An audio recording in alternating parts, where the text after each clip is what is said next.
नमस्कार।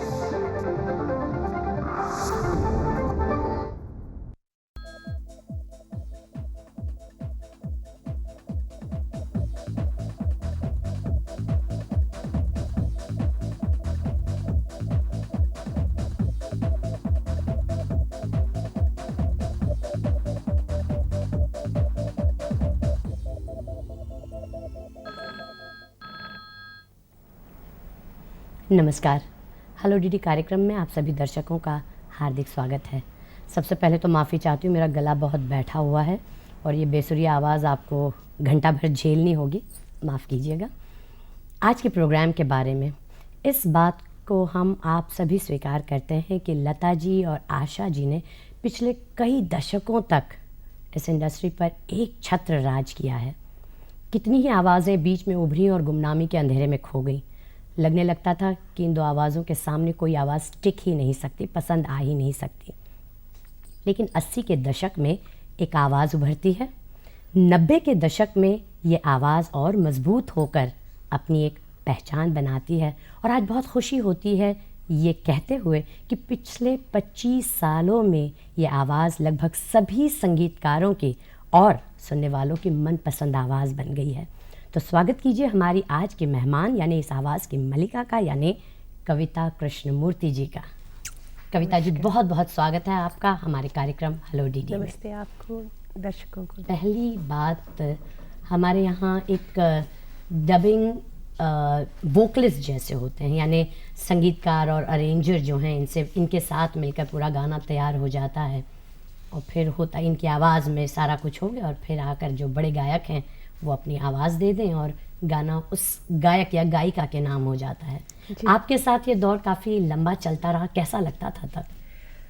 एक्चुअली शुरुआत में जो मैं कहूँगी अराउंड 1978-79 में ये सिलसिला शुरू हुआ मेरे लिए, कि जिसको डबिंग कहते हैं। डबिंग यानी मैं पूरे फुल, उस टाइम तो फुल ऑर्केस्ट्रा के साथ रिकॉर्डिंग होता था। जी।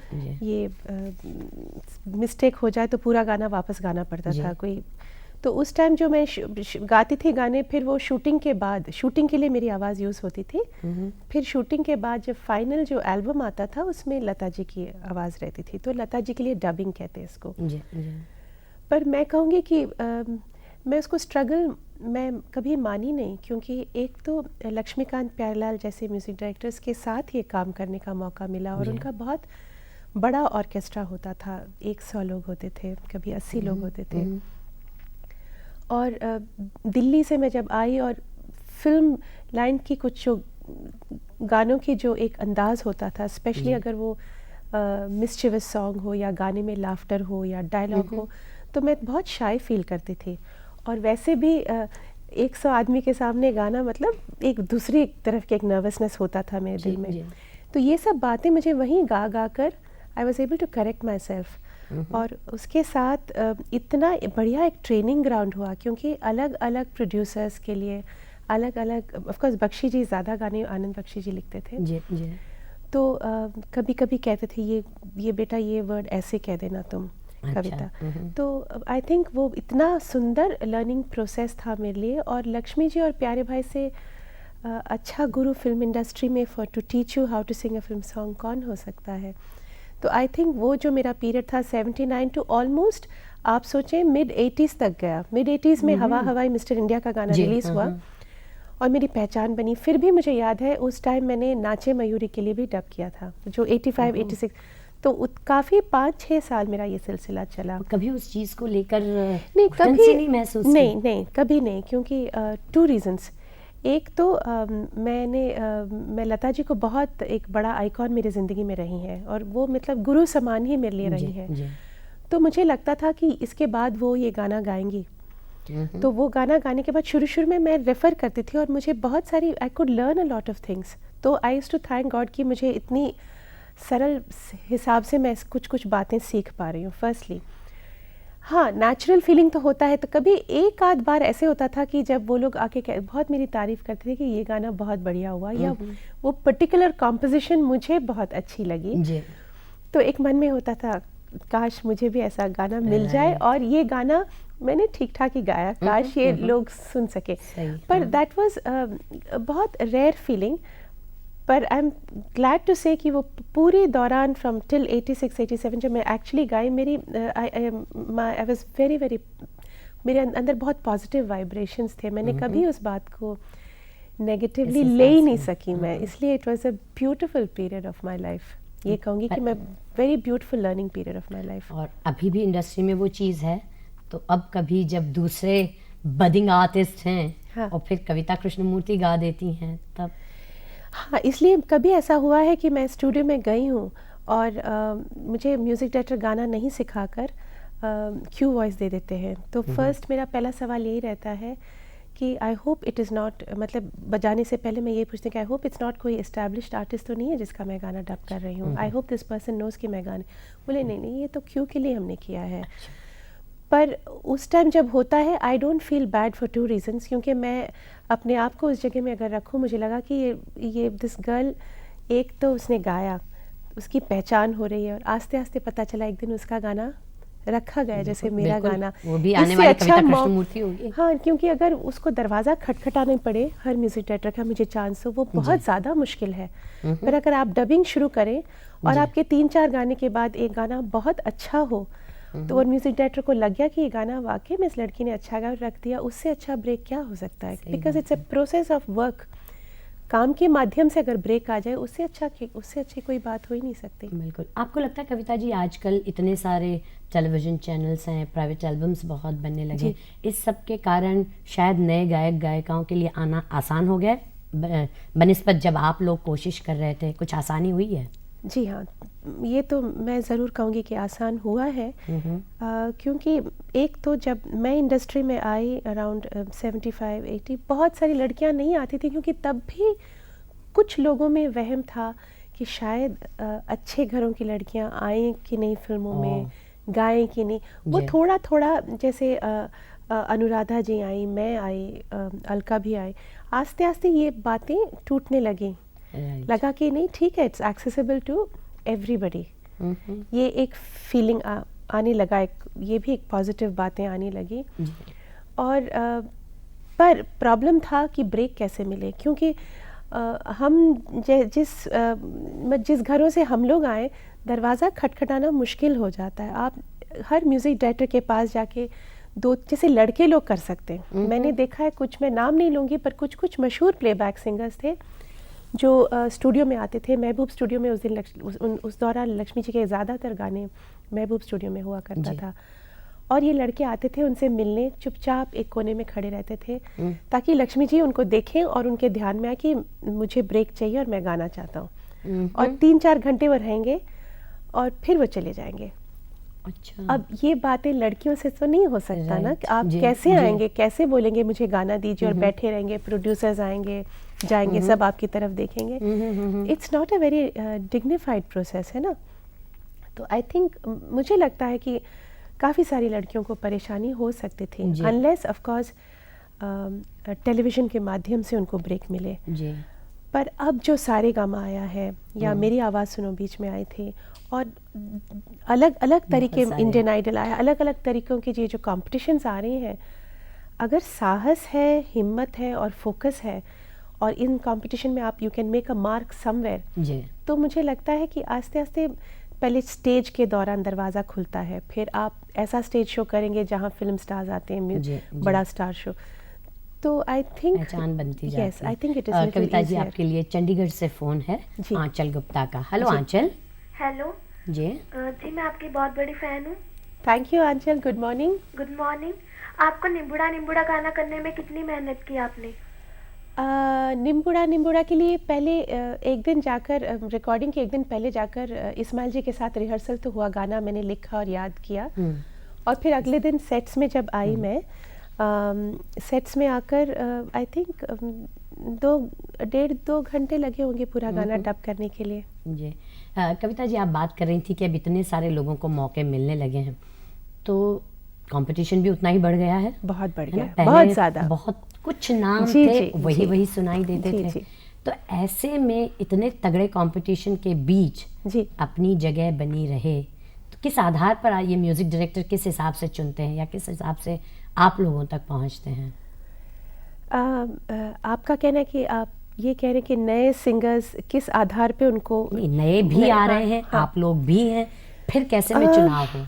मैं ये कहूँगी कि अगर कई सालों से हमने गा लिया है तो मुझे लगता है कुछ भी हो हमारी एक स्टाइल बन गई है। जी तो कहीं ऐसा अगर वो कॉम्पोजिशन मेरे हिसाब से जो होना चाहिए कि अगर वो कॉम्पोजिशन में लगे, बनाते बनाते ही एक वॉइस नज़र आ जाता है मेरे म्यूज़िक डायरेक्टर को मेरे जी, हिसाब जी। से कि ये गाना इनसे लेने से इट विल बी आइडियल, क्योंकि ये सब बातें उनकी आवाज़ में है और ये आ जाएगी, या उसमें कोई खटके हैं या बिल्कुल सीधा है तो वॉइस के हिसाब से। तो मुझे लगता है उसका एक पिक्चर तो नज़र में आ जाना चाहिए। पर ये नहीं कहूँगी कि ये होता है, ये नहीं कहूँगी कि हर बार ऐसा होता है कि नज़र में आता है, लेकिन कुछ पर्टिकुलर गाने हैं मुझे लगता है कि वो सिंगर का नाम उसमें लिखा ही जाता है। संगमनेर से फ़ोन है सुहास का। हेलो सुहास। हेलो जी पूछिए, सवाल पूछिए। मुझे ये पूछना था कि आप मैडम जी का आपका पसंदीदा गाना कौन सा है? नमस्ते सुहास जी। बहुत सारे गाने हैं, लेकिन मुझे आज तक लिरिक्स और कॉम्पोजिशन के हिसाब से लव स्टोरी 1942 का गाना बहुत अच्छा लगता है। आपको उसमें फिल्म फेयर दिल में- अवार्ड भी जी हाँ, वही वो मिला है बहुत आपको। अच्छा लगता है वो गाना। जी जी। शायद जो नए सिंगर्स हैं और जो यहाँ आना चाहते हैं उनके लिए ये चीज़ सही लगे, उनके काम आए। कितनी बार कहते हैं लोग कि आप सुर में भी हैं, ताल में भी हैं, but technically you are not right. तो वो टेक्निकली सही होना वो क्या होता है, किस तरह से जब आप प्लेबैक दे रहे हैं? देखिए, एक तो है कि आप शास्त्रीय संगीत का बैकग्राउंड लेके आए इंडस्ट्री में, वो एक प्लस पॉइंट होता है, क्योंकि आप जब शुरू में गाएं जैसे सुर और ताल में है, बिल्कुल। तो फिर अब ये बात डेफिनेट है कि गा गा गा कर ही बहुत you get more and more experienced. जी पर जो टेक्निकल फ्रंट में है कि वो गाने में अगर कोई टेक्निकल बातें हैं, जैसे कुछ गले की जो बातें होती हैं, वो ईजियर हो जाता है अगर आपके पास शास्त्रीय संगीत का बैकग्राउंड है। जी और अगर नहीं है, मैं ये कहूँगी तो प्लस पॉइंट तो डेफिनेटली है कि you have a beautiful voice and a beautiful range. पर टेक्निकल की जो बातें वो मुझे लगता है कि आपको फिर कुछ फिल्म गाने जो आपके प्रीडिसेसर्स ने गाए हैं उनको आप घर पे सुन के आप खुद उसको याद करें और अपने तरीके से याद जी, करें। जी। ये नहीं कि आप उसको इमिटेट करें, पर उनकी जो अच्छाइयाँ वो लेकर फिर आप अपने छोटा सा एक टेप रिकॉर्डर वॉकमैन हो उसमें वापस खुद गा लें। जी जी। एक सांप पकड़कर उसको खुद गा लें तो आपको पता चलेगा कि कहाँ आपकी कमियां हो रही हैं, कौन सी जगह अच्छे है। तो उसको कर करके अगर आप इम्प्रूव कर लें तो यही बातें माइक पे जब आप गाएंगे फ़ायदा होगा। उच्चारणों का ध्यान रखना पड़ता होगा। उच्चारणों का ध्यान, कुछ अल्फ़ाबेट्स हाँ, जो बस जी और हाँ, इस तरह की कुछ चीज़ें। वो डेफिनेटली है कि शुरू में ये होता कि ये नहीं हो सकता कि सबसे पहले गाने में आप एकदम परफेक्ट हो जाएं। ये बातें गा गा कर होता है। लिरिक राइटर्स होते हैं, म्यूज़िक डायरेक्टर्स हैं जो सिखाते हैं, उस पर बहुत गौर देना चाहिए कि। और मुझे लगता है कि हमारे जो बड़े बड़े सिंगर्स हैं उनके गाने अगर आप सुन लें और उसको किस तरह से उन्होंने वर्ड्स कहा है, वो कोशिश करें उसको साफ कहने की, बिल्कुल साफ। जैसे मुकेश जी के कितने साफ अल्फाज, लता जी के सब बहुत साफ आते हैं। अगर वही कोशिश घर पे हम करें, एक अपनी रियाज अलग ये फिल्म गाने निकाल कर उनको हम उसी तरह साफ कहने की कोशिश करें तो मुझे लगता है आस्ते आस्ते ज़बान साफ हो जाएगी माइक के लिए, फिल्म माइक के लिए। जितने पुराने संगीतकारों से बातचीत होती है, गायकों से भी, पहले रिहर्सल्स वगैरह पर बहुत जोर दिया जाता था। हाँ। अब वो चीज़ें नहीं रही, इतना नहीं होती है रिहर्सल। मुझे याद है कि मैं नैयर साहब के लिए जब भी मैंने 1-2 फिल्मों में गाया मैंने, तो उनका क्लियर रहता था कि अगर 24 तारीख को रिकॉर्डिंग है, आप 20, 21, 22 एटलीस्ट 3 डेज रिहर्सल पे आएंगी। और वो रिहर्सल होगा शायद 1 घंटे का। वो बहुत पंक्चुअल हैं, कहेंगे आप 10 बजे पहुंच जाइए, 1 मिनट भी आप लेट पहुंचे तो कहेंगे कि और 1 मिनट लेट। सो पंक्चुअल। तो वहाँ 10 बजे आप पहुँचे, वो हारमोनियम रहता है, वो गाना आप बैठ के 3-4 बार गाएं, आपकी करेक्शंस होंगी। फिर नेक्स्ट डे वो देखेंगे कि आपने कितना वो करेक्शंस याद रखा। अच्छा। पहला दिन गाना सिखाएंगे, जी। सेकंड डे आपने गाया, उसका करेक्शन होगा, थर्ड डे वो देखेंगे कि कितना आपने करेक्शन ध्यान रखा। और उनको अगर गड़बड़ लगी फिर और एक रिहर्सल होगी, फिर रिकॉर्डिंग होगी। पर जब रिकॉर्डिंग होती थी वो कहते थे 9, साढ़े 9 बजे मेरे म्यूजिशियंस आ जाएंगे, आप 10:30 बजे आ जाइए, मैं आपको 11:30, 12 बजे तक फ्री कर दूंगा। यही होता था। मैं आती थी वहाँ सेट्स में 2 rehearsal with the musicians, mike पे 1 or 2 rehearsals for the recordist to जी, बैलेंस योर जी। Voice, 1 take maximum 2 takes and you are out. Wonderful. So एक it was such a different, even बिल्कुल, बिल्कुल. खयाम साहब के गाने में बगैर रिहर्सल. कविता जी फ़ोन ले लें, मयंक का जी, फ़ोन जी, है जी, उत्तर जी, प्रदेश हाँ, से. हाँ. हेलो मयंक. हेलो हेलो, जी, पूछिए सवाल. कविता जी से मुझे बात करनी. हाँ, हेलो मयंक. अब मयंक ऐसा कीजिए, आप अपने टेलीविज़न का वॉल्यूम कम कर दीजिए तो आवाज़ ठीक आएगी फिर. हाँ जी, अब पूछिए सवाल. हाँ कविता जी. हाँ जी, आप, नमस्ते. निमुड़ा जैसा फिर कोई और उस तरह का कोई दोबारा सॉन्ग गाने जा रही हैं? उसके बाद शायद फोक, अगर फोक बेस पूछें तो देवदास में डोला रे डोला गाया जी। था. उसके बाद अभी कुछ दिनों से फोक गाना कुछ गाया नहीं अभी तक. उम्मीद है कि गाऊंगी कभी वापस. और एक इस सॉन्ग को थोड़ा सा आप गुनगुना कर सुना सकती हैं, निमुड़ा निमुड़ा? सुना देती हूँ आपको. आप सुना भी दीजिए और फिर दिखा भी दें, लोग बहुत अच्छा. जानना चाहेंगे. यस. निबुड़ा निबुड़ा निबुड़ा निबुड़ा निबुड़ा निबुड़ा, अरे काचा काचा छोटा छोटा निबुड़ा लाए दो. क्या बात है. वो बात ख़याम जी वाली अधूरी छूट गई थी. जी. खयाम साहब के लिए भी मैं कभी सोच ही नहीं सकती कि बगैर रिहर्सल गाऊं, क्योंकि एक तो पोइट्री की तरफ बहुत ध्यान देते हैं. उनके अच्छा. गानों में बहुत बढ़िया पोइट्री रहता है और गाते गाते पता चलता है कि लाइन के बीच में कहाँ हम सांस ले सकते हैं. क्योंकि कभी ऐसा एक लाइन आती है कि जहाँ हमें सांस नहीं लेना चाहिए, तो वो जब पर्टिकुलर लाइन आएगी वो रिहर्सल पे कह देंगे बट यहाँ पे कविता जी आप सांस मत लीजिए, ट्राई टू से इट इन 1 ब्रेथ. अब शायद ये बात वो नहीं कहें तो मैं गौर नहीं सही बात है. क्योंकि उनकी जी. Understanding of poetry is so much more superior. और दूसरी बात है कि सेट्स में आकर किसी म्यूज़िक डायरेक्टर को कुछ गाने जो हैं एकदम म्यूज़िक डायरेक्टर को जो थोड़ी बहुत इमिटेट करना चाहिए, क्योंकि उनका सिंगिंग स्टाइल एक सही, अपनापन जी, है. इट्स नॉट जैसे मैं आपको कहूँगी, जैसे हर गाना अगर मैं गाऊँ जी. तो कुछ दिनों के बाद ऑडियंस को थोड़ी बोरिंग लग जाएगी, बिकॉज एवरी सॉन्ग में मैं झलकूंगी. जी. पर अगर जो हमारे प्रीडिसेसर्स ग्रेट सिंगर्स ने वो किया कि हर गाने में they have tried to sing the music director बिल्कुल, स्टाइल, बिल्कुल. और वो जब हम कोशिश करें तो फिर वो अलग अलग म्यूजिक डायरेक्टर की स्टाइल दिखने जी लगती हाँ. है. तो खयाम साहब की भी बात है, से उनका खुद का गाने का स्टाइल बहुत सुंदर है. तो वो तो सेट्स में आके हम याद ही नहीं कर सकते जब तक नहीं हम उनको पहले एक दिन सुन लें और वो टेप 2-3 बार हम सुनने की कैसे गाया, जी. जी. जब जाकर यू कैन कहाँ उन्होंने हरकत ली, कहाँ वो वाह. सीधा छोड़ रहे हैं उसको, कहाँ सांस जल्दी. सो ये सब बातें उस जनरेशन के म्यूजिक डायरेक्टर्स जैसे पंचमदा हैं, दे वर ऑल फैंटास्टिक. उनसे इतना you could learn so much from them. मैं ये जानना चाही थी पंचमदा से किस तरह परिचय my हुआ आपका. God. ये इतना खूबसूरत हो रहा. इस इंसान ने सबकी ज़िंदगी में एक इतना बड़ा एक मार्क छोड़ के गए ना, मतलब ऐसा लगता है कि संसार में एक बहुत बड़ा फ्रेंड हमें मिला है पंचम. और ये सिर्फ मैं नहीं कहूँगी, मुझे लगता है जिसने भी पंचमदा के स्टाफ से आप पूछ लीजिए जिन्होंने उनके साथ बहुत साल काम किया, आज भी उनका नाम सुनते उनकी आंखों में आंसू आ जाता है कि इस तरह के इंसान बहुत कम इस इंडस्ट्री ने देखा होगा जो फिनोमिनल टैलेंटेड है. मेरे हिसाब से उतने टैलेंटेड म्यूजिक डायरेक्टर शायद हम वापस कभी ऐसे देखें, क्योंकि it's not only the Indian melody, जी. बिल्कुल. वेस्टर्न मेलोडी के भी इतना उनके ऊपर हारमोनी हर बिल्कुल, चीज़ पे बिल्कुल. वो था, एक लाइफ थी. और फिर उतने इनकरेजिंग थे न्यू सिंगर्स पे. कोई भी नया सिंगर आए, मैं ये सोच ही नहीं सकती पंचमदा उनसे रूडली कहें कि आप तो गा ही नहीं सकते, आप यहाँ से कोशिश ही नहीं करना, ये कह ही नहीं सकते. वो Right. बहुत इनकरेज करते हैं. इवन रिकॉर्डिंग पे आपका गाना ठीक कविता जी नहीं. एक ये बात हम हाँ, सच में जरूर, सुनना जरूर, चाहेंगे. हाँ. बठिंडा से आपके लिए फोन है जी, चंदन जी, का. हेलो जी. चंदन. नमस्ते कविता जी. नमस्ते. अच्छा, आपकी संगीत के प्रति रुचि कब से शुरू हुई?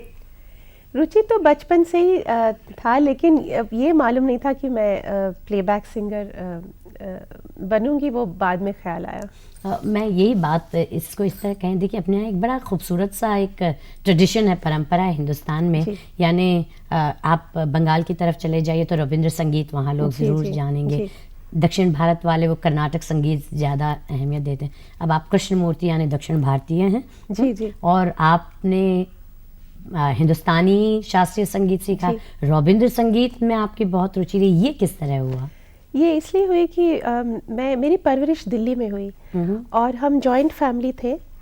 तो मेरे पेरेंट्स मेरे कृष्णमूर्ति हैं, लेकिन मेरे आंट और अंकल भट्टाचार्य हैं, कलकत्ता के हैं, और दिल्ली में हम एक ही घर में रहते थे। मेरे पैदा होने से पहले से मेरे पेरेंट्स और ये भट्टाचार्य फैमिली इतने गुड फ्रेंड्स थे और एक ही घर में रहते थे। तो मैं जब से पैदा हुई मुझे मेरे आंटी और अंकल से बहुत बहुत ज़्यादा लगाव हो गई। और मेरी आंटी जिनको मैं मामुनी कहती हूँ, शी से भट्टाचार्य, तो मामुनी से मेरी इतना लगाव था, पता नहीं आप पिछले ज़िंदगी का कुछ संबंध कहें, वो मेरे साथ इतने सालों से इंसेपरेबल रही हैं। मतलब मेरे को म्यूज़िक में लाना, म्यूज़िक के क्षेत्र में लाना और मेरे साथ हर स्ट्रगल देखना, मेरी खुशियाँ और मेरे गम, हर गम और खुशी की साथी वही रही हैं। तो अंकल की वजह से मैं रविंद्र संगीत सीखने लगी, क्योंकि उनको बहुत शौक था। और मैं दिल्ली में थी और कालीबाड़ी मंदिर जो टेम्पल था उसके पास रहती थी, and there was a fantastic teacher there called Surama Basu, जो टैगोर सॉन्ग सिखाती थी। तो वहाँ से शुरुआत हुई और फिर मेरी मम्मी को भी लगा कि क्लासिकल म्यूज़िक सीखना चाहिए। और मेरी माँ शास्त्रीय संगीत सीखी है, पर दक्षिण भारत की, और उस ट्रेडिशन में शी इज़ वेरी स्ट्रॉन्ग। पर क्योंकि मैं दिल्ली में पैदा हुई, उनको लगा अच्छा टीचर नहीं मिला तो ये ना इधर की रहेगी ना उधर की। तो हाँ, फिर उन्होंने नॉर्थ इंडियन म्यूज़िक का ही टीचर चुना, और मेरे सबसे पहले गुरु बलरामपुरी दिल्ली के हैं, और उन्होंने इतना बढ़िया सिखाया। और इतना, सबसे बड़ी मैं उनको ये गुण कहूँगी कि एक 7-8 साल के बच्चे के अंदर उन्होंने संगीत के प्रति इतना प्यार बढ़ाया, इतना रुचि। मतलब उस 8 साल 9 साल में आमिर खान साहब के संगीत सुनाना, किशोरी अमोनकर जी का गाना सुनाना, सारे रिकॉर्ड्स लेके आते थे और हमें सुनवाते, बोले सुनो। तो आज मैं उनको बहुत शुक्रिया अदा दूंगी कि उनके वजह से मुझे इतना संगीत की तरफ प्यार बढ़ा। अगला फोन आपके लिए अमरावती से है, रविंद्र का। Hello Ravindra. Hello. Hello madam. पूछिए सवाल। मुझे कविता जी मला तुम्हाला हे विचारायचं आहे। रविंद्र जी नमस्कार। नमस्ते मॅडम। मी सध्या शास्त्रीय संगीत शिकतो आहे। अच्छा। तर मला व्यवस्थित गाता येत नाही, तर तुम्ही सांगा मला की नेमकं मी काय करू। उनका कहना है वो भी शास्त्रीय संगीत सीख रहे हैं, तो क्या करना चाहिए उन्हें? आप पहले ये कहूँगी कि मुझे मालूम नहीं आपने कितना साल शास्त्रीय संगीत सीखा है, पर एक तो आप पहले मन में आपको तय करना है कि आप शास्त्रीय संगीत सिंगर बनेंगे या लाइट म्यूज़िक सिंगर बनना चाहते हैं। कुछ साल शास्त्रीय संगीत सीखने के बाद शायद कुछ लोग इस दौर पे आते हैं कि मैं शास्त्रीय संगीत कंटिन्यू करूं या लाइट म्यूज़िक कंटिन्यू करूं। तो अगर आप शास्त्रीय संगीत कंटिन्यू कर रहे हैं तो मैं आपके लिए, आपके रियाज़ के लिए मैं बहुत आपको गुड लक देती हूँ, और ये कहूँगी कि आप बड़े बड़े अच्छे आर्टिस्टों को सुने और अपनी रियाज़ बिल्कुल जारी रखें, ताकि आप एक दिन मंच पे आकर 2, 2.5, 3 घंटे गा सकें। और अगर आप लाइट म्यूज़िक में आना चाहेंगे, मैं ये कहूँगी कि शास्त्रीय संगीत का प्रैक्टिस कायम रखकर जितने सारे अच्छे लाइट म्यूज़िक सिंगर्स हैं, गज़लों की, फिल्मों के, हर तरह के संगीत का, आप उन्हें सुने, उनके कॉम्पोजिशंस उठाएं और अपनी आवाज़ को जितना क्लियर कर सके उन गानों से क्लियर करें, ताकि आप जब किसी कंपटीशन में आए या मंच पे आए, आप बहुत मजबूती से गा सकते हैं। कविता जी, हम आपके संगीत की शुरुआती दौर की बात कर रहे थे। ये बताइए, तो स्कूल कॉलेज के दिनों में भी गाना वाना होता रहता था? गाना सीखती रही मैं। मतलब गुरुजी घर पे आते थे, हफ्ते में 3 दिन आते थे, वो उस खेल से खींच के 1-2 घंटे सीखना वो होता था। और कुछ कॉम्पिटिशन्स में मैं और मेरे भाई, हम मेरे सिस्टर, हम तीनों सीखते थे, पर मेरे भाई और मैं काफ़ी सारे कॉम्पिटिशन में एक साथ गाते थे। हालांकि उसको फर्स्ट प्राइज़ मिलता था, मुझे सेकंड प्राइज़ मिलता था, पर वो एक उत्साह थी। लेकिन ये कहूँगी कि आज मैं अगर उसके बारे में सोचूं, मुझे लगता है अगर उस टाइम मुझे उस क्षण मालूम था कि 10-12 साल की मैं सिंगर बनूंगी, तो शायद मैं और मेहनत करती। क्योंकि मेरी परवरिश दिल्ली में हुई और मेरे फादर गवर्नमेंट सर्विस में थे, तो एम्बिशन कुछ इंडियन फॉरेन सर्विस जाने में था, तो कि इंडियन फॉरेन सर्विस के एग्ज़ाम लिखना, IAS लिखना है। तो आज सोचती हूँ कि उस टाइम अगर मेरा बिल्कुल फोकस क्लियर था कि मुझे सिंगर बनना है 12 साल, तो मैं शायद और 4 घंटे तो ज़्यादा रियाज मिनिमम करती, वो मिस हो गया मेरा। तो फिर बम्बई आना कब हुआ? बम्बई आना हुआ इसलिए कि एक तो मेरी मामूनी का है ना, जी ये मामूनी का ही डिटर्मिनेशन था, उनका ही सपना था कि मैं सिंगर बनूं। वाह। मैं गाती थी, कॉम्पिटिशन्स में गाती थी, उनको पता नहीं था अंदर कि ये लड़की फिल्म में गा सकती है, she is got the capacity. I was too young and immature कि वो जज करने के लिए। तो हमारी फिल्म इंडस्ट्री में एक ही हमारे फ्रेंड हैं, उनके साथ बहुत सालों से उनकी दोस्ती थी, जया चक्रवर्ती जी, हेमा मालिनी जी की मदर जो दिल्ली में रहा करती, तो दे वर वेरी गुड फ्रेंड्स। तो जया मामी ने कहा था इनको कविता, उस टाइम मेरा नाम शारदा था। अच्छा। हाँ, वो मैं आपको बताऊंगी कि दूसरा किस्सा है वो। तो शारदा को कभी सिंगर बनना है तो आप बॉम्बे लेके आइए, आई विल हेल्प यू। तो मैं जब स्कूल ख़त्म की तो मेरे मामनी को था कि ये सिंगर बनेगी, तो थोड़े बहुत घर पे ऑब्जेक्शन था कि फिल्म म्यूज़िक गाने की क्या ज़रूरत है, इसको गाना है। तो मेरे पिताजी कहते थे क्लासिकल गाओ, that is a more fulfilling form, उनको ऐसा लगता था। तो वो चुपचाप से मुझे बॉम्बे लेके आई, एक्चुअली शी डिफाइड एवरीबडी, और मुझे बॉम्बे लेके आई और यहाँ हम रहे और मुझे सेंट ज़ेवियर्स में उन्होंने भर्ती करवाया। और फिर मम्मी डैडी को कहा कि देखिए मैं इसको कॉलेज में भर्ती की हूँ, इसका मतलब है इसका बेसिक एजुकेशन मैं कंप्लीट करवाऊंगी। अच्छा। मैं ये I will see to it that she is a graduate, पर उसके साथ शी मस्ट सिंग ऑल्सो। तो यहीं से मेरा मतलब एक दौर शुरू हुआ, बम्बई आना, ज़ेवियर्स ज्वाइन करना, और वो कॉलेज एक्स्ट्रा करिकुलर के लिए बहुत बढ़िया था, specially for music and drama. Stage में गाने लगी और गाते गाते हेमंत कुमार जी आए कॉलेज डे फंक्शन में। हम इन कॉलेज डे की डेज की बात जरूर करेंगे। पूना से फोन है आपके लिए, वो ले लें। हेलो। हेलो। यस। हेलो। हाँ उषा जी कहिए। कविता जी है क्या? हाँ जी नमस्ते। उषा जी नमस्ते। हाँ उषा जी नमस्ते। हाँ नमस्ते। हाँ सिंगर के लिए हाँ चॉइस म्यूजिक डायरेक्टर देते हैं या डायरेक्टर देते हैं? एक्चुअली ज़्यादातर फिल्मों में जब हम गाना गाते हैं, हमारी मतलब जो गाना सिखाना या हर बात कहना ज़्यादातर म्यूज़िक डायरेक्टर ही कहते हैं। कभी कभी कुछ डायरेक्टर हमें सीन समझा के जाते हैं कि ये सीन के लिए आप गा रही हैं। अभी वो चूंकि डायरेक्टर की बात कर रही हैं जी, संजय लीला बंसाली जी के गाने आपने खूब गाए हैं जी, है ना, तो कोई ख़ास ट्यूनिंग है, उन्हें कैसे लगता है? उनके लिए गाना तो it's really a share pleasure, क्योंकि वो इतने क्लियर है। मतलब माइक में मैं जाने से पहले उन्होंने पूरा गाना, ऐसा लगता है कि पूरा गाना उन्होंने देख लिया है। मतलब मेंटली उन्होंने पूरा गाना सुन लिया है, और उनको जब वो गाना उन्होंने जो माइंड के अंदर सुना है और उसका शूटिंग के शायद विजुअल्स उन्होंने फिक्स या उन्होंने सोच लिया कि इस तरह की शूटिंग होगी, इस तरह की विजुअल्स होगी, वो जब तक उनको वो नहीं मिलता सिंगर की आवाज़ से, वो ओके कर ही नहीं सकते वो गाना। अच्छा। Absolutely, he is very very sure of what he wants. तो आप जब इस तरह इंसान के साथ काम करें तो यू फील वेरी इंस्पायर्ड, और अपने अंदर भी आता है कि ये गाना मुझे ओके करवाना है। वाह क्या बात है। तो मैं जब मैं खामोशी में उनके लिए गाई, तब वो इतने बड़े डायरेक्टर नहीं थे, उनका वो एक मेजर फिल्म था जी, लेकिन हम दिल दे चुके सनम का सक्सेस नहीं आया था जी, जी। पर तब भी इतना मैं इम्प्रेस हुई उनके काम से, और खामोशी में जिस तरह से उन्होंने गाने लिए और जिस तरह से गाने उनका सिलेक्शन था या चॉइस था, इट वाज पार एक्सेलेंस। अगला फोन ध्रुव का है कानपुर से। अच्छा। हेलो ध्रुव।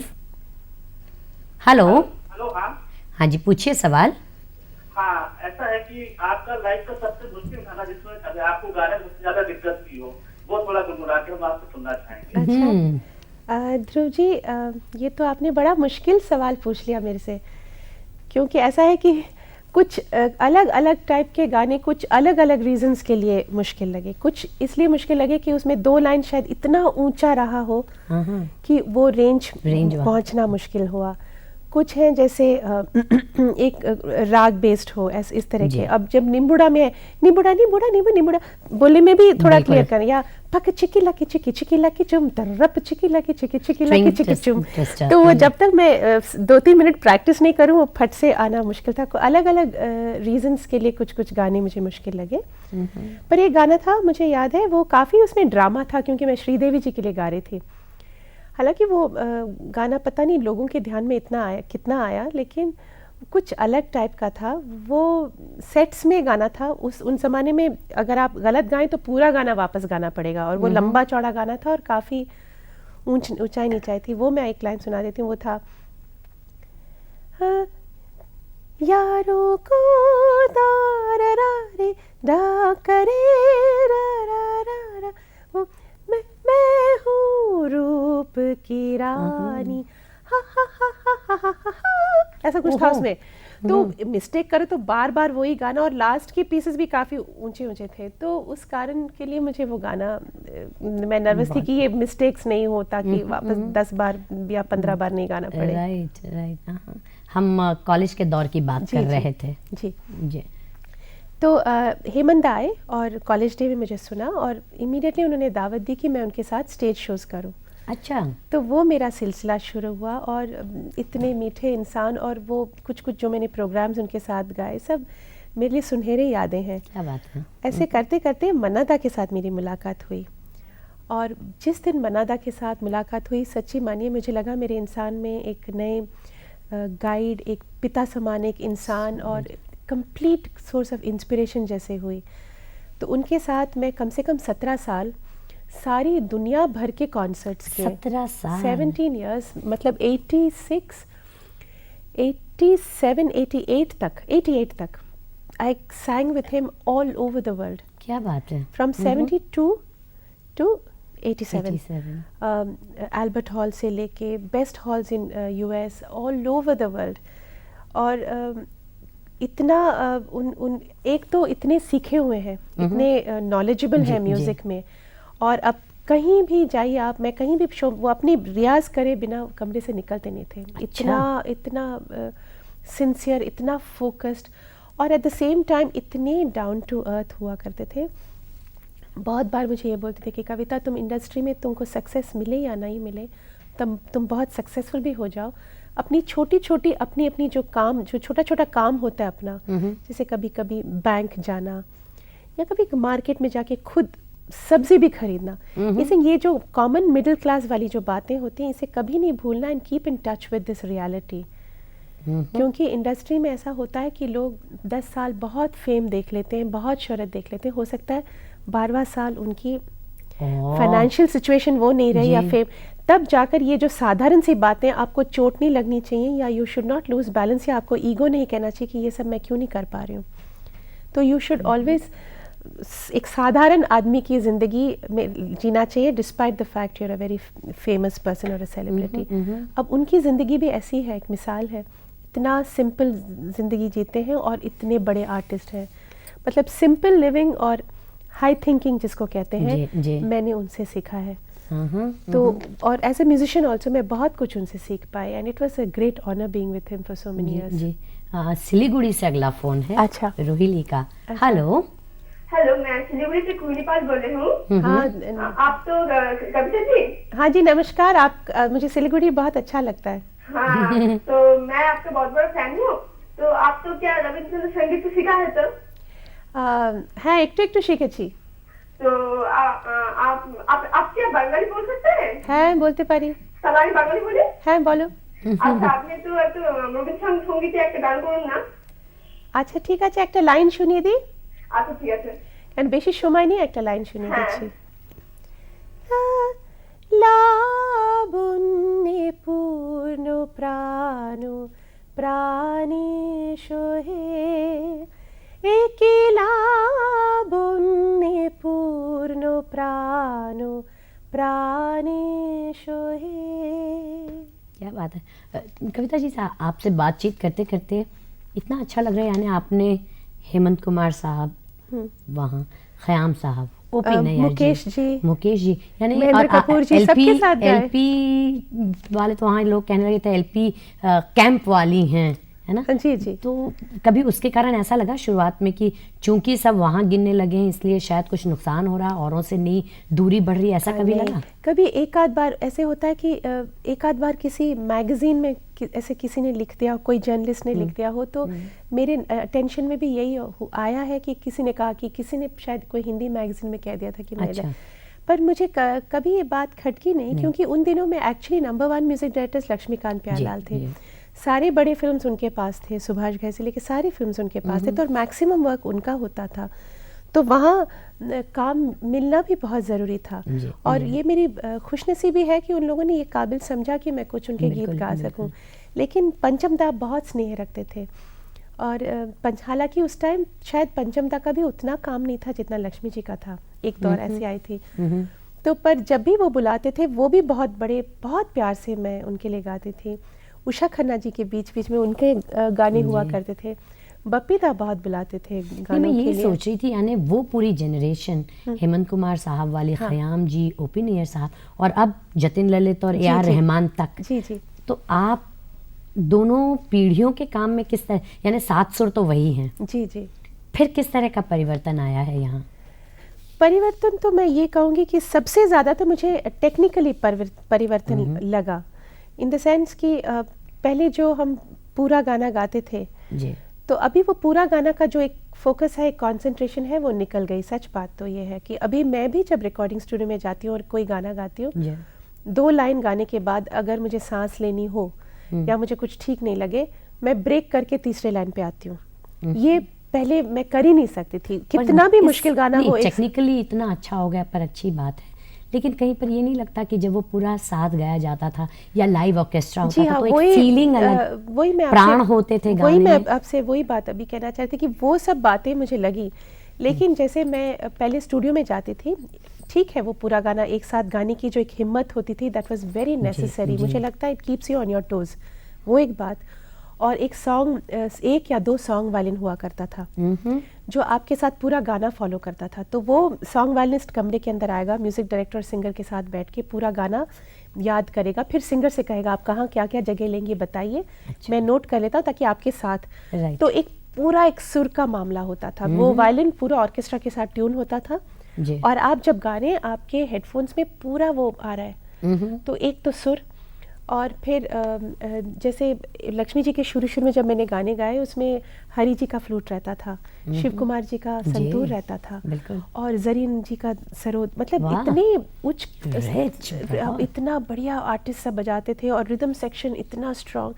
अब हर सबका एक सा गूंज रहा है आपके कान में, और प्यारे भाई के टाइम पे ऐसा मतलब इतना अच्छा ट्यूनिंग होता था कि सबकी सा एक होती थी, रिदम सेक्शन की जी। और म्यूजिशियंस की पूरी वायलिन सेक्शन की, ब्रास सेक्शन, सबका सा मिलता था जी। और फिर आपका वायलिन का भी पूरा सा मिल रहा है, तो आप जब गा रहे हैं एक सा को दिमाग में लेके पूरा आप गाना, आपको एक सुर मिल रहा है पूरा, तो एक कुछ जो मुश्किल बातें हैं ना वो भी निकल जाती हैं क्योंकि आपको वो सपोर्ट मिल रहा है। पर आज मैं कहूँगी इतना टेक्निकली रिच होने के बावजूद भी आप जब माइक के सामने कभी खड़े होते हैं, हेडफोन्स पहन गाते हैं, यतीम लगती हूँ मैं कभी कभी, क्योंकि क्या होता है ट्रैक में रिदम बहुत अच्छा मिलता है, ठक ठक, आजकल के तो वो ऑक्टोपैड ड्रम्स के रिदम है वो बढ़िया मिलता है, सोलो पीसेस भी बहुत अच्छा आता है, लेकिन म्यूजिक डायरेक्टर भूल जाते हैं कि सिंगर को एक सहायता चाहिए, एक सपोर्ट चाहिए, या कोई है जो उसमें, या विजू शाह जैसे म्यूजिक डायरेक्टर हैं उनके साथ कभी नहीं होगा,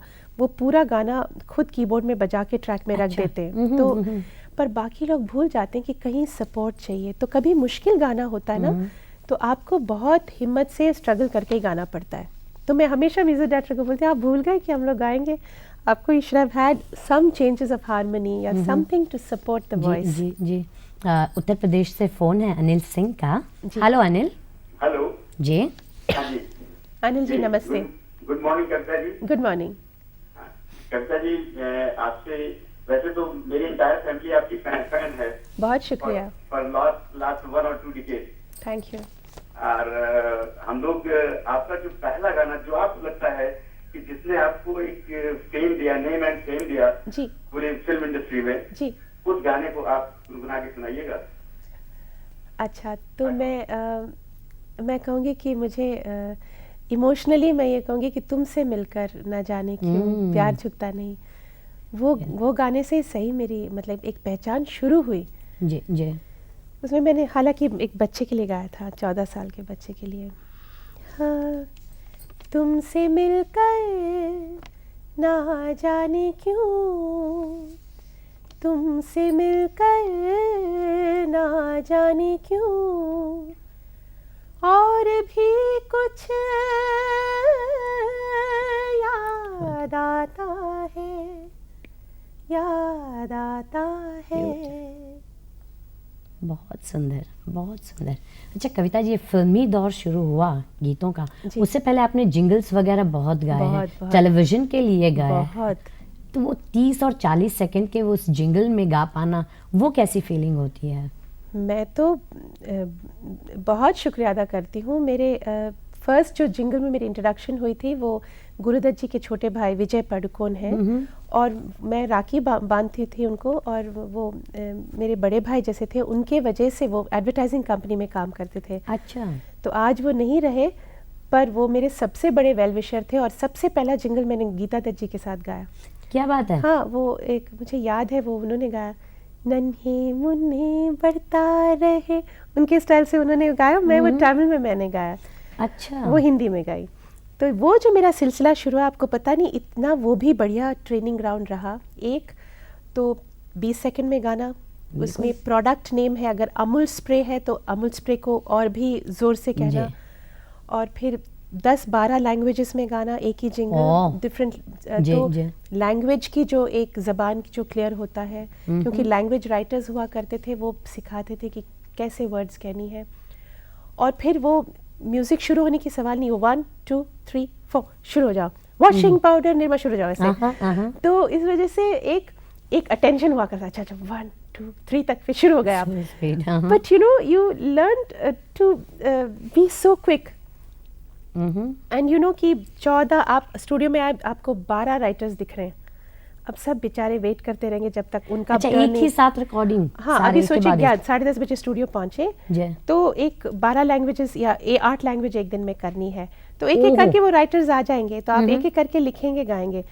तो हम कभी कभी 2 घंटे में सारे 10 लैंग्वेजेस भी खत्म कर देते थे। क्या बात है। तो मतलब you have to be so quick. और दूसरी बात है, वहाँ मैं 1 घंटा लगाऊं ना जिंगल सीखने के लिए, तो मेरी करियर ही नहीं शुरू होगी, क्योंकि किसके पास इतना वक्त है कि आप इतना टाइम लगाएं। तो वो पिकअप भी था कि अलग अशोक पत्की जी थे, धीरज कुमार थे, वैद्यनाथन, लुई बैंक्स, अलग अलग लोग थे, तो जल्दी जल्दी जल्दी उनके लिए जिंगल सीखना, गाना। तो आई थिंक वो तो आपको मिलिट्री जैसे ट्रेनिंग मिल गई वहाँ पर। तो मैं तो बहुत शुक्रिया अदा करती हूँ। राइट। और आपने जब टीवी की बात कही, मैं दूरदर्शन की इतनी आभारी हूँ कि जब मैं बम्बई में आई, इतना बढ़िया म्यूजिक प्रोग्राम हुआ करता था। एक आरोही प्रोग्राम में आप गाया करते आरोही तो मेरा दिल जीत लेता था। क्या बात है। क्योंकि आरोही में हम आते थे म्यूजिशियंस के साथ, लाइव गाना हुआ शुरू, बाद में ऐसा था कि स्टूडियो में रिकॉर्ड करके डब, पर शुरू में सब लाइव सिंगिंग होती थी, और रिहर्सल करना, एक एम्बियंस था, एक एटमॉस्फेयर था। और 5 नए, अनूप जी भी एक आरोही में शुरू मुझे याद है, अनूप जी गा रहे थे, मैं गा रहे थे, हम लोग सब नए सिंगर। तो एक तो आपस में मिलना, उस तरह बैठना, और एक नर्वसनेस की सारे टीवी के म्यूजिशियंस बैठे हुए हैं, अब मैं ठीक तरह गाऊंगी कि नहीं, मेरा लय में आएगा कि नहीं गाना। राइट। फिर रिकॉर्डिंग के टाइम बिना मिस्टेक करके गाना, क्योंकि वो टीवी रिकॉर्डिंग हुआ करता था। तो और फिर जब हम टीवी में सुनते थे उसको, इतने लोगों ने हमें पहचाना है उस आरोही से। जी। तो वो था। फिर शामी गजल एक हुआ करता था। ये फोन ले ले पहले। इलाहाबाद से गौरव का फोन है। हेलो गौरव। हेलो गौरव, मुझको ये डोला रे डोला का थोड़ा गुनगुना के सुना दीजिए। अच्छा जी, नमस्कार। उसका दिखा दीजिए। अच्छा। हाँ। रे डोला रे डोला रे डोला रे डोला, हाय डोला, दिल डोला, मन डोला रे डोला, डोला रे डोला रे डोला रे डोला, हाय डोला, दिल डोला, मन डोला रे डोला। क्या बात है, क्या बात है, बहुत बढ़िया। आपने और श्रेया घोषाल ने साथ में गाया था, तो बिल्कुल शुरुआत कर रही थी श्रेया उस समय। तो किस तरह का उस नए एक सिंगर को देना, बहुत बढ़िया आवाज, उसकी वॉइस क्वालिटी बहुत एक बहुत अच्छी फ्रेश वॉइस क्वालिटी लेकर वो लड़की गाई ये गाना, और बहुत अच्छा, ऐसा लगा ही नहीं कि नहीं, काफ़ी कॉन्फिडेंस और एक्सपीरियंस से गाया उसने। हाँ, इसी फिल्म का एक और गाना आपकी आवाज़ में, वो मार डाला, वो ज़्यादा बहुत खूब प्रसिद्ध हुआ। वो बहुत बढ़िया गाना है, और मेरे हिसाब से one of the most difficult compositions in that film, क्योंकि उसका अंतरा आप सुनेंगे एकदम अलग जाता है, और अंतरे की इमोशन भी जितना मुखड़ा ब्राइट है, अंतरा का कहीं कहीं सैडनेस आता है उसमें। बिल्कुल। और उसके नोट्स, हार्मोनीज भी बहुत, इस्माइल ने बहुत अच्छा काम किया। अगला फोन अब झारखंड से है आपके लिए, सच में पूरे हिंदुस्तान से आ रहे हैं फोन। पप्पू का फोन है। हेलो, नमस्कार पप्पू जी। हेलो। हेलो, हाँ जी, पूछिए सवाल। हाँ, मेरा सवाल है कविता जी के जिंदगी का सबसे यादगार गीत कौन सा है? यादगार गीत बहुत सारे हैं, पर ठीक है, मैं इस बार अलग से चुन के कहूंगी कि मुझे हवा हवाई बहुत अच्छा लगता है, मिस्टर इंडिया का। वो पहले मतलब क्या है, नॉटी टाइप का गाना जो मैंने जिंदगी में पहले गाया, वही गाना है। बिल्कुल। कविता जी, ये तो सारी फिल्मी जो इतिहास रहा है ना, इतने 20-25 सालों का, आपका जो अब पारिवारिक माहौल, वो तो बिल्कुल शास्त्रीय संगीत वाली दुनिया। डॉक्टर एल सुब्रमण्यम साहब हिंदुस्तान के दिग्गज संगीत के ज्ञाता, ये बताइए वहाँ वाला रियाज कैसे चलता है? उनका रियाज तो बहुत तगड़ा रहा है ज़िंदगी में। काश मैं भी इतना रियाज करती, 10-12 घंटे से कम तो उन्होंने किया ही नहीं है ज़िंदगी में रियाज। लेकिन मैं ये कहूँगी कि मैंने बहुत सारे शास्त्रीय संगीतों आर्टिस्टों को सुना है, बहुत सारे कॉन्सर्ट्स मेरी ज़िंदगी में भी सुना है, और बहुत आर्टिस्टों से भी मिल चुकी हूँ। पर उनके पास जो चीज़ है, कुछ आर्टिस्टों के अंदर है, वो उनमें है कि एक होता है ना ईश्वर से एक सुर का एक पहचान, बिल्कुल, और एक इतना सुरीलापन कि कोई सा कहे तो वो सा ही है, उसमें एक श्रुति इधर उधर नहीं हो सकता, या कम भी नहीं होगा या ज़्यादा नहीं होगा। उनके वायलिन में वो बात है। वो 2.5 घंटे के कॉन्सर्ट में भी आप देखेंगे इतना सुर से भीगा हुआ नोट्स है। तो वो मैं कहूँगी कि वो जो कान है सुर के लिए, जैसे मैं भी गाती हूँ कभी कभी उनके लिए, जब गाती हूँ रिकॉर्डिंग में या कहीं भी गाती हूँ, कभी कभी मुझे लगता है कि मैं ठीक गा रही हूँ, पर वो मुस्कुराएंगे, बोलेंगे थोड़ा तुम्हारा फ्लैट हो रहा है, इसको थोड़ा शार्प करो। मैं उनके तरफ देखूंगी, अभी तो मैं एकदम मैं पूरा, मुझे इतना विश्वास किया उनका, मैं फिर उसको मैं शार्प कर लूँगी, पर मैं जब सुनती हूँ ना दोनों, मुझे समझ में आता है कि शायद एक श्रुति या 2 श्रुति की कम की बात होगी, पर उनका कान इतना तेज है। तो वो खुद जब बजाते हैं इतना सुर में बजाते हैं कि वो सुर का देन है ईश्वर का। तो वो मैं कहती हूँ उस सुर में मेरी जिंदगी इतना सुंदर बीतता है, क्योंकि सुर से बड़ा क्या चीज होता है संसार में। बिल्कुल, सबसे बड़ी साधना और सबसे बड़ी दैनिक कृपा है। तो डॉक्टर साहब, कभी आपके फिल्मी गीतों को लेकर कभी कोई राय मशवरा या कोई कमेंट? नहीं, राय मशवरा नहीं, पर आप यकीन नहीं मानेंगे, उनको सबसे मेरा फेवरेट गाना उनको निम्बूड़ा लगता है। अरे वाह, उनको निम्बूड़ा बहुत अच्छा लगता है। और उनके फ्यूजन के प्रोग्राम में जब मैं गाती हूँ और कुछ अमेरिकन आर्टिस्ट भी मौजूद होते हैं, तो मैं झिझकती हूँ कि मैं फिल्म के गाने में यूँ सोचती हूँ कि क्या गाऊँ जो उनके प्रोग्राम के साथ मैच हो, पर उनके नहीं, तुम निम्बूड़ा ज़रूर गाओगी, सबको अच्छा लगेगा ये गाना, it's that kind of a song. तो वो बहुत मुझे इनकरेज करते हैं। पंजाब से फोन है आपके लिए सुरेंद्र का। हेलो सुरेंद्र। हेलो। हेलो। हाँ जी, नमस्ते जी। सुरेंद्र जी नमस्ते। कविता जी, आपको मैंने एक सवाल पूछना है। पूछिए। रविंद्र संगीत और कर्नाटक संगीत में क्या फर्क है जी? जी वापस कहेंगे एक बार? कर्नाटक संगीत और रविंद्र संगीत में क्या? रविंद्र संगीत और कर्नाटक संगीत में किस तरह? वैसे कर्नाटक संगीत, रविंद्र संगीत और हमारे जो नॉर्थ इंडियन क्लासिकल म्यूजिक है, कर्नाटक संगीत काफ़ी अलग है, उनकी पद्धति ही अलग है। हालांकि कुछ राग मिलते जुलते हैं, लेकिन गाने का अंदाज और फिर वो गले में जो इसको कहते हैं काम, जो गले का जो काम होता है वो भी अलग होता है, और दोनों शैली बिल्कुल अलग हैं। सिर्फ कॉमन पॉइंट ये है कि राग, एक टाइप के राग दोनों शैली में है, लेकिन सिंगिंग स्टाइल पूरा अलग है जी। उसको अलग तरीके से ही सीख कर गा सकते हैं। उनके कुछ कुछ ताल भी अलग होते हैं, सिंगिंग की पद्धति पूरी अलग होती है। रविंद्र संगीत के बारे में वो जानना चाह रहा था, जा रहे थे। हाँ, दक्षिण भारतीय और रविंद्र संगीत जो नॉर्थ इंडियन क्लासिकल म्यूजिक सीख लेते हैं वो रविंद्र संगीत गा सकते हैं। वो ज़्यादा लंबे लंबे नोट्स वाले, एक तो है कि रविंद्रनाथ की जो कविता है उन्होंने उसको सुर में ढाला है, तो उनकी कविता को बहुत इम्पोर्टेंस देना पड़ता है, अहमियत देनी पड़ती है, और बड़े लंबे लंबे नोट्स और बड़े धीरे धीरे से वो गाना जाता है। जी। तो हम अगर नॉर्थ इंडियन म्यूजिक सीखें, हिंदुस्तानी संगीत सीखें तो वो गा सकते हैं। कविता जी, हम डॉक्टर साहब के साथ अब किस तरह के प्रोग्राम आप बता रही हैं आप लोग साथ करते हैं, वो किस तरह के प्रोग्राम्स होते हैं? कभी कभी वो जब वैसे वो शास्त्रीय संगीत के प्रोग्राम जब करते हैं वो अलग बजाते हैं। जब वो फ्यूजन प्रोग्राम करते हैं तो फ्यूजन में मैं क्या करती हूँ, कुछ अंश मेरे फिल्म के गाने होते हैं, क्योंकि लोग मुझे फिल्म से पहचानते हैं, तो वो तो मैं लोग चाहते हैं कि मैं गाऊं, तो वो ज़रूर गाती हूँ। साथ में उनके साथ वायलिन वो बजाते हैं, तो मैं कुछ कुछ उनके कॉम्पोजिशंस भी गाती हूँ। क्या बात है। उसमें एक आध ऐसे हैं जो सिर्फ राग आलाप टाइप के होते हैं, जिसमें वर्ड्स नहीं होते हैं, क्योंकि अगर विदेशी ऑडियंस है तो अगर हम उसमें वर्ड्स लगाएं तो उनको इतनी, तो वो हम आलाप के फॉर्म में जाते हैं, कभी वर्ड्स के फॉर्म में जाते हैं। अच्छा। एक मिलन उस दोनों की होता है, कॉम्बिनेशन। यहाँ स्टूडियो में हमारे कैमरामैन है, वो चाहते हैं, आपने तमिल में भी गाया हुआ है, तो कुछ तमिल में गुनगुना दीजिए। अच्छा। तमिल में मैंने एक गाना, कुछ गाने गाए, उसमें मुझे ज़्यादा वर्ड्स याद नहीं है, पर एक रिदम फिल्म में गाना गाया था रहमान जी के लिए, वो था, सुना देती हूँ।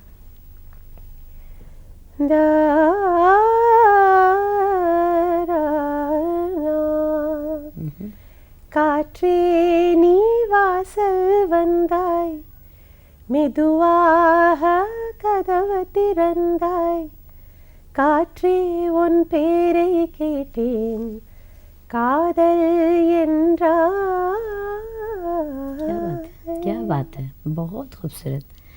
कविता जी, अब तो आपकी बिटिया रानी आपके साथ गाने लगी हैं। जी हाँ, सीता। वो कैसी फीलिंग होती है जब आप और सीता साथ स्टेज पर होते हैं? मुझे तो मुझे बहुत खुशी है। वो अभी 3rd ईयर लॉ स्टूडेंट है, पर कुछ 1 साल से ज़्यादा ही महसूस करने लगी। वो कहती है, माँ मैं लॉ कर रही हूँ, मैं लॉयर बनूंगी, पर तुम्हें और पिताजी को देखने के बाद मुझे ऐसे लगता है कि तुम लोग संगीत में इतना खुश रहे हो, और संगीत में प्रोफेशनली के अलावा संगीत में एक रहने की एक जो खुशी होती है, कि शुरू में एक रहने का जो एक खुशी होता है, तुम दोनों को मिला है। और तुम दोनों जैसे अगर मुझे गुरु मिल जाए, मुझे लगता है कि मैं संगीत ही उसी क्षेत्र में मैं खुश रहूँगी। तो ये उसने फैसला किया है, और वो संगीत के पथ में चलने का निर्णय किया है, और अभी रियाज करना उसने शुरू किया है। और मुझे खुशी है अगर कहीं उसकी ज़िंदगी में ये मैं असर कर सकती हूँ या उसके बदलाव ला सकती हूँ, तो मुझे बहुत खुशी होगी। हम आप लोगों को बताएं, अभी परसों ही दूरदर्शन की तरफ से कार्यक्रम का आयोजन था, जहां आपको भी वो पुरस्कार दिया गया, माँ और बेटी दोनों। कैसी थी वो फीलिंग जब? बहुत अच्छा रहा, और मुझे ऐसा लगा कि मैं सोचती थी कुछ साल बाद मुझे बहुत खुशी अगर मैं अपनी बेटी को ये अवार्ड देकर कह सकती हूँ कि तुमने बहुत बढ़िया काम किया ज़िंदगी में। कविता जी, हम चाहते हैं कि ये जो है आप कर सकें, है ना, आपके बाद वो पीढ़ी भी आए और हम उतना ही सुरीला संगीत सुनते रहें। आशीर्वाद दें कि मेरे बच्चे, मेरा छोटा बेटा भी वायलिन बजाता है, तो और दूसरा बेटा गाता है, लेकिन डॉक्टर बनने का शौक है, लेकिन वो गाता है। हम सब आपकी शुभकामनाएं आप लोगों के साथ हैं। बहुत बहुत धन्यवाद। बहुत शुक्रिया, बहुत अच्छा लगा।